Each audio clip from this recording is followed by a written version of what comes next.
Have you ever asked yourself if monsters truly exist? Have you ever wondered how one might become a monster? In the cold forests of North America, Native American folklore describes a dark and monstrous spirit that was once human, and it tells of how others might be transformed into this same terrifying creature. Join us on this episode of Discover the Unexplained as we go into the woods of the Wendigo, here on Mystery Archives.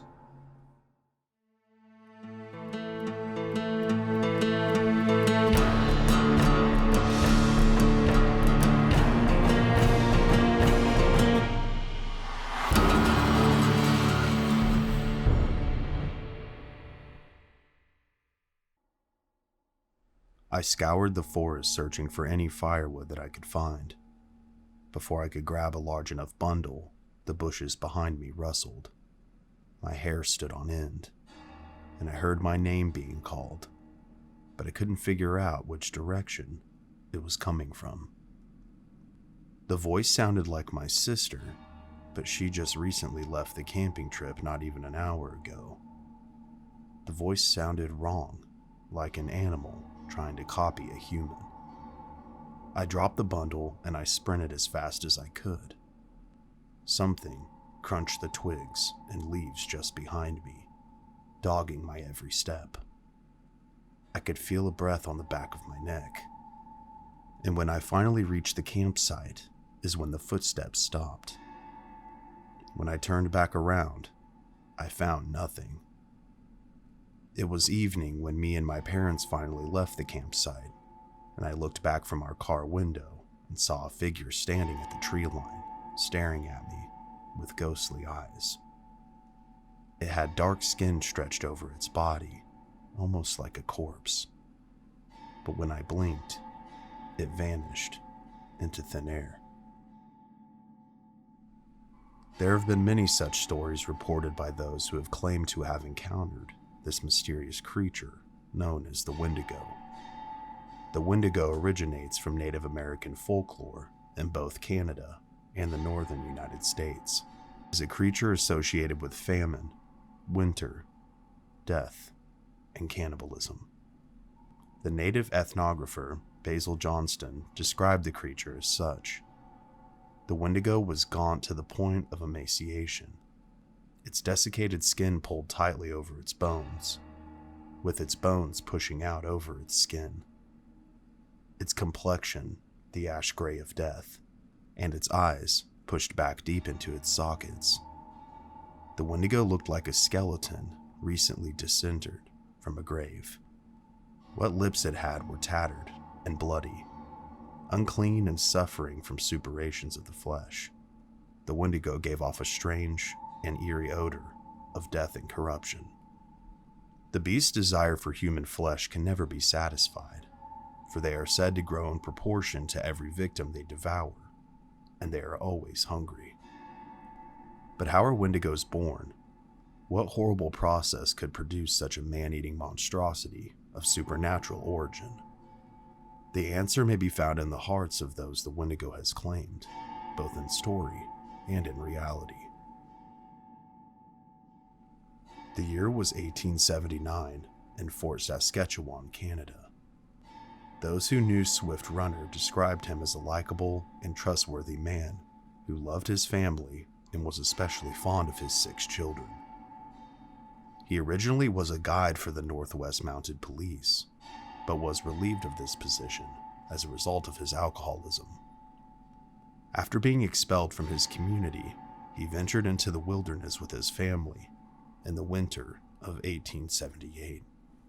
When Swift returned from the harsh winter in 1879 without his family, he was questioned on their whereabouts, and one witness stated, "He said I could not expect to see any of his family because he was the only one left. During the winter, he hadn't been able to find any food, so slowly but surely, all his relatives had starved to death." Yet Swift Runner looked neither malnourished or starved, and without a proper explanation of his family's absence, his in-laws got in touch with the mounted police. The police questioned him, and forced him to lead them back to the winter campsite. Once there, he directed them to an undisturbed grave in the snow where they found the remains of his oldest son, who Swift Runner had said died during the winter. However, one thing that was not so readily explained were the scattered human bones all over the site. Soon, he revealed the events that took place during the fateful winter in 1878. At first, he received terrible dreams where the Wendigo attacked him, trying to convince him to consume his family. He fought back for a time, but eventually he felt the spirit creep over his mind and take control. Soon, Swift Runner was no more. There was only Wendigo. Finally in control, the Wendigo killed and ate his wife. Then the spirit killed the rest of his family and hung his young infant before devouring all of them.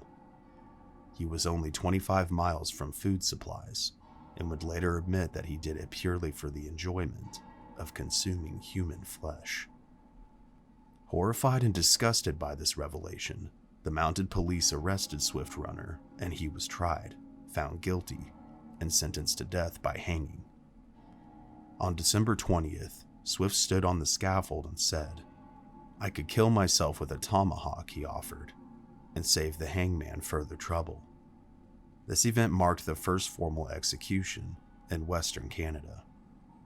As a result of cases of cannibalism like that of Swift Runner, some have coined the term Wendigo psychosis as a possible explanation for the culture-bound phenomena of sudden cannibalism among some native peoples, though this has been met with criticism and even outright mockery.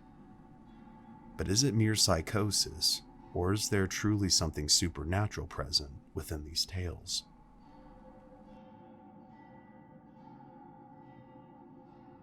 The Wendigo has haunted pop culture for decades, with its familiar antlers popping up in horror movies and video games alike. But is the Wendigo real?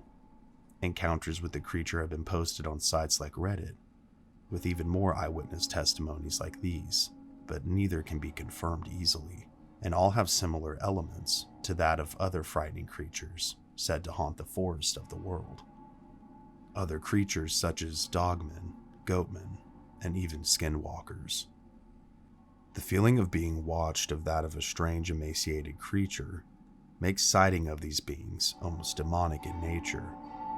Whether they are truly physical beings or spirits capable of possession is anyone's guess.